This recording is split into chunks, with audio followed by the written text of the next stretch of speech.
Family abandoned me because sis blames me for her divorce. Years later, I get an email out of nowhere explaining me everything with proof. So I ruined her life with it. Almost 7 years ago, my family cut me out of their lives and kicked me out of the house. I, 29M, was 22 at the time and wasn't financially stable enough to rent an apartment on my own, and what had happened was so sudden that I'd had no time to prepare myself for it at all, mentally or financially. The reason behind all of this was my sister. My sister, Hannah, 37F, and I have never been close because of the significant age gap between us. She got married to her boyfriend, Pete, 39M, of 3 years when she was 27, and they were married for 3 years. They got divorced 3 years into their marriage because Hannah had accused Pete of having an affair with one of my friends. I'd been living with my parents after college since I'd just started working, and I wanted to save some money before I moved out. My parents were okay with that arrangement as well, but that was only until my sister announced her divorce. She just came back home one day, crying hysterically, and announced that she'd filed for divorce because her husband had been cheating on her for 6 months now. And then, she went on to throw me under the bus for introducing my friend to him. My friend, Emily, 28F, was trying to gain weight, and since Pete was a certified dietitian, he agreed to help her out. I had been the one to introduce her to him, and apparently, she was the one Pete had been cheating on my sister with. I was shocked that this was happening because even though Emily and I weren't close, I knew for a fact that she was a good woman and would never get with a married man. Besides, cheating was so out of character for Pete as well. He was totally smitten with Hannah and only ever had good things to say about her, so I found it incredibly hard to believe that he'd cheated on her. I had my doubts, but my parents believed her instantly and didn't even question anything, in spite of the fact that she never had any proof of him cheating. They just took her word for it, but I'm not gonna hold that against them since they would choose their own daughter over their son-in-law, regardless of who was right. What I didn't understand was why they readily kicked me out just because Hannah said so. She just stormed in one day, threw a tantrum, and somehow convinced my parents to throw me out simply because I'd been the one to introduce Emily to Pete. She accused me of ruining her marriage, and my parents agreed with her, for some reason. I was devastated and tried to stop my parents, but they weren't ready to listen to me at all and told me that if I didn't leave then they'd forcefully kick me out. In just one day, I'd lost my family and my home and had absolutely no idea where to go. I was literally sobbing out on the sidewalk with all my stuff for an hour or so before I was able to pull myself together and went to a friend's house for the night. I tried contacting them every single day for the next few days but didn't have any luck. My friend was kind enough to let me live at his place until I was able to find an apartment for myself. Unfortunately, my parents had pretty much made up their minds that I was in the wrong here and I was the one responsible for the divorce. My mom and dad had actually told me that they were disgusted by what I'd done before kicking me out, which didn't even make sense because it wasn't as if I'd been the one who Pete cheated with. They'd blocked my number so I couldn't get through to them at all, and when I tried to visit them, my mom threatened to call the cops on me if I didn't leave. So after that, I finally realized that they were serious about this and actually did blame me for whatever had happened. I don't think I had any reason to be surprised since my sister always had been the favorite child. My parents had never really planned for a second child, so I ended up always getting sidelined, and while I didn't care much for it growing up, I didn't know that it would lead to something so huge. Thinking about it now, I guess I should have seen it coming, but honestly, I don't think anyone in my place could have seen something like this coming. Anyway, I even tried to figure out things for myself to make sense of it all for the next couple of weeks since Hannah and my parents had practically cut me off altogether and I had no way to get to them. I couldn't speak to Pete either because he blocked me too, which didn't make any sense to me. I couldn't find him either because both Hannah and Pete had vacated the house they used to live in and had left to live with their respective parents instead. So I had no way to get through to anyone involved, which is why I approached my last resort to get to the truth, Emily. Like I said, Emily and I weren't really close, but I had to do what I had to do, so I just asked to meet her one day and explain the situation to her. I asked her if what Hannah had said about the affair was true, and she denied it vehemently. And I believed her, to be honest. Emily told me that she'd only ever met Pete a few times and only in a professional capacity, so there was absolutely nothing going on between them, and she had no idea why Hannah would say something so awful about her. She even told me that she'd had a steady boyfriend for a couple of years already and was planning to get hitched in a few months, too. She even showed me pictures, and what she'd told me was way more convincing than whatever Hannah had said. I had no proof, but I just knew somehow that Hannah had been lying about the real reason for the divorce. But since I had no proof, I couldn't go back to my family, and I most certainly couldn't go back without it. Back then, I was pretty desperate to go back to living with my family since I really missed them, despite what they'd done to me. With time, however, I was able to get over it and move on with my life.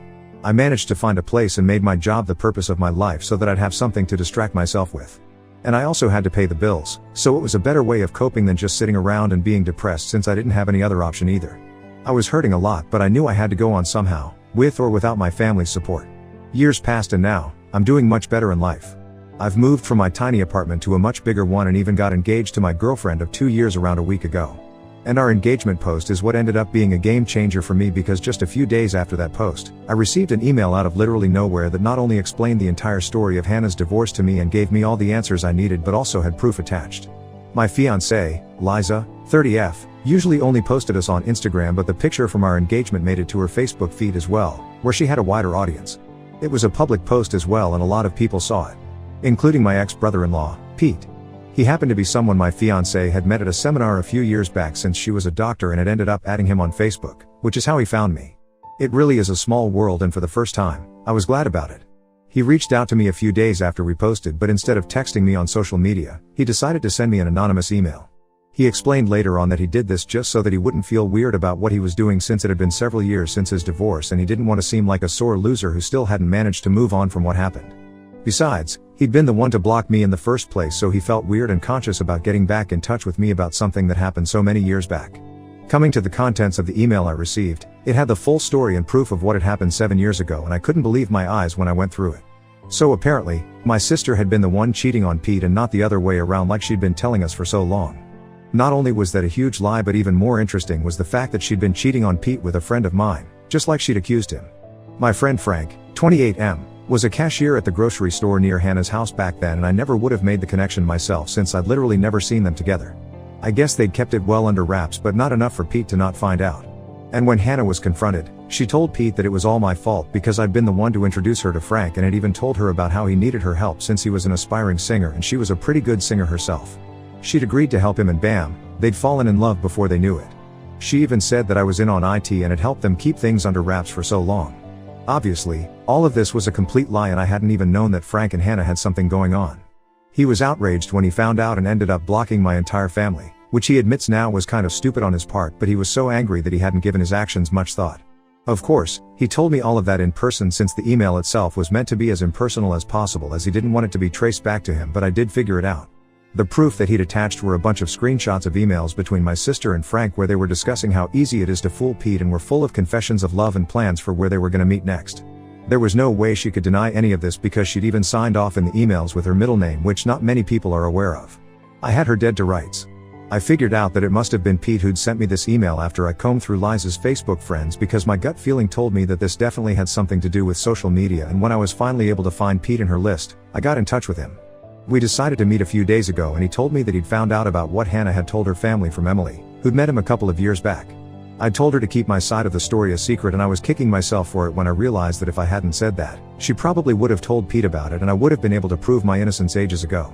Anyway, they'd run into each other a couple of years ago, and she'd ended up asking him about the divorce, so they got to talking, and finally, he'd also learned what Hannah had told us. He confessed that he'd wanted to talk to me about it and tell me the truth, but didn't because he felt weird. I swear, if Pete wasn't so easily embarrassed, my life would have been a lot easier to deal with. I did forgive him though, since I needed his help to absolutely destroy my sister, and I knew he'd be on board with it as well.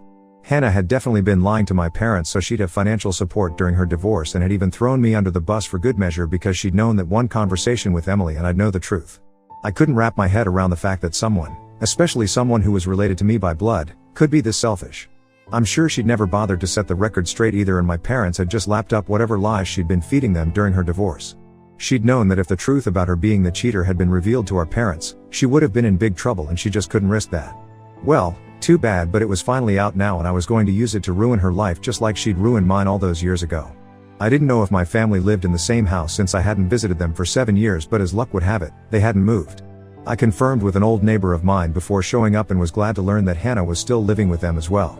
That wasn't very surprising to me, because Hannah always had been a couch potato and hated doing any work herself, so if she had the option of living with her aging parents and making them do all the chores for her, she'd definitely do it. Anyway, 2 days back, Pete and I just showed up without warning at their house. My mom opened the door, and we barely even gave her any time to register what was happening before we walked in. My dad and Hannah were also present in the living room, and we were one happy family again, but not for long, since their expressions soured just as soon as we entered. My dad began to threaten us immediately and said that he'd call the cops if we didn't get the hell out of his house, and I shot right back, saying that he was free to do whatever he wanted to, but only after he'd read the documents that we were about to show them. My parents looked incredibly confused, but Hannah looked like she was gonna barf and excused herself so that she could go to her room. I thought she was trying to escape, but there was no point in doing so anyway. Pete went on to show the divorce documents and the screenshots of Hannah and Frank's emails while I explained the real story. Pete also told my parents how Hannah had to give up our family heirloom, my grandmother's diamond ring, in the settlement because she couldn't afford to pay him the money since she's a high school teacher, so she had to sell the ring instead. My parents were already horrified by what we'd told them, and that was just the cherry on top. We watched the drama unfold as my dad demanded an explanation from Hannah for all that had happened, and when she still tried to lie and cover up the truth despite all the evidence against her, my dad promptly kicked her out. He packed her stuff for her and handed over the bags to her, then told us all to get the hell out of their house. I didn't need to be told twice and left with Pete while my sister begged and pleaded with my parents to let her back in just like I had, all those years ago. This was karma at its best, and I couldn't be happier about it. It's been a couple of days since then, and my sister showed up at my place a few hours ago, demanding that I make things right with my parents immediately. I didn't even know how she found me, but I told her that I didn't owe her anything anymore. She'd ruined my life once, so I repaid her the favor and we were now fair and square. I guess she really had no pride left, because as soon as I said that, she started sobbing and accusing me of being a monster. I didn't care much for her drama, though, and shut the door while she continued to sob relentlessly. I just put my headphones on and listened to music while Liza, my fiancée, worked in her study so neither of us would be disturbed. After a while, Hannah finally left us alone, but she'd left a message with a marker on my door to remind me that I was nothing but a revengeful monster. I don't see anything wrong with what I did, very frankly, and don't feel sorry in the least, but Hannah seems pretty convinced that I'm the villain here, somehow. I just did to her what she'd done to me several years ago, except that I told the truth while she did nothing except lie and throw me under the bus. So what do you guys think? Ida for ruining my sister's life and getting her kicked out 7 years after she accused me of causing her divorce? Update 1. So, Hannah has still been bothering me even though a whole week has passed since she got kicked out. I had to threaten her with the fear of cops when she called me for the 14th time today, and only then did she stop. I don't even know how she managed to find my phone number and address, but I'm least interested in that right now. Hannah's trying to make me feel sympathetic towards her because I guess a school teacher's salary isn't enough for her to live on, but I don't think that's true, and she's just upset that she has to look for a place and pay for her own rent, electricity, and groceries now that our parents have kicked her out, so I don't feel too sorry for her. And in case you guys were wondering, yes, I did block her number several times, but I guess she's making her friends add me to conference calls, so there's no point. As for my parents, they're just as bad, if not worse than Hannah. They found me on Facebook and saw the post about my engagement as well. So now, they want to be part of my life once more and even express their desire to attend my wedding. They haven't apologized yet, but for some reason, they expect me to just invite them to my wedding, which is supposed to be a really important day for me. I don't understand where these people find the guts to say crap like this, but at least I'm not responding to any of it. Liza and I have had a field day reading their texts because there's really just no way they're for real right now. It's all just really sad for them. Update 2. Hannah showed up at my house yet again after I threatened to report her for harassment yesterday. I was about to leave for work, but she stopped me by throwing herself across the hood of my car and refused to budge until I spoke to her. It was pretty exasperating, and I ended up actually calling the police this time. They took her away while she screamed and cried and tried her best to show me as the bad guy here, but unfortunately, nobody was buying her sad girl act here. It took some time to press charges against her, but as soon as I got it done, I left for work because I didn't want to let this little incident ruin my day. I was sure my parents would bail her out anyway since she was their favorite, and I turned out to be right as well. My parents, after bailing her out, sent me a lengthy text about how I was being way too harsh on them for an honest mistake that they'd made almost a decade ago. It was hilarious because nothing about what my sister and parents had put me through was either honest or even a mistake. They knew what they were doing and were definitely aware of how cruel they were, but that didn't stop them from throwing me out onto the street in spite of knowing that I had no other place to go. So now that I can do the same to them, I don't see a reason to be forgiving and kind. I texted my parents back saying that they'd lost any right to tell me what I could and couldn't do 7 years ago, so they'd better stop deluding themselves. I haven't blocked them yet since I haven't had the time to check my messages, but I will, soon. Hopefully, then I'll be rid of this entire family for good. Update 3. I just got back home from work and checked my socials, only to see that my parents had yet again sent me another long message. Liza and I went through it together, and I swear, this was the funniest thing I've ever read. I guess the poor folks don't even know that I'm not even hurt by anything they say or do now. I'm just laughing at how delusional and pathetic they are. Apparently, they still believe that we're family and told me that they've taken Hannah back in with them and have decided that both their kids deserve a second chance. As if I'd ever been in the wrong at all. So while they'd taken my sister back in, they also expected me and Liza to come to their house sometime soon for dinner, and so we could sort out our differences in a civilized manner before the wedding. Bold of them to assume that I'd even want them at my wedding in the first place. We had a good laugh about their stupid message, and after that, I wrote right back saying that I wasn't interested in the slightest in anything that they'd invited us to and was just fine living away from them like I had for these past 7 years. They'd shown me that I was better off without them, and I was forever going to be thankful for that. I didn't need them at all anymore, and neither did I want their so-called forgiveness, so they could peacefully continue to play happy family with my sister like they had been so far. With that last text, I blocked them once and for all because I didn't even want the laughs anymore. I was done and I was out. I'm sure they'll try to get back in touch with me one way or another soon, but too bad for them. I'm not having it anymore. Liza is the only family I need now, and I'm happy with just her. My parents and my sister have unfortunately never been able to look beyond themselves, and I highly doubt that they ever will, so the next time they get in touch with me, they'll be speaking to my lawyer as well, and that's a promise.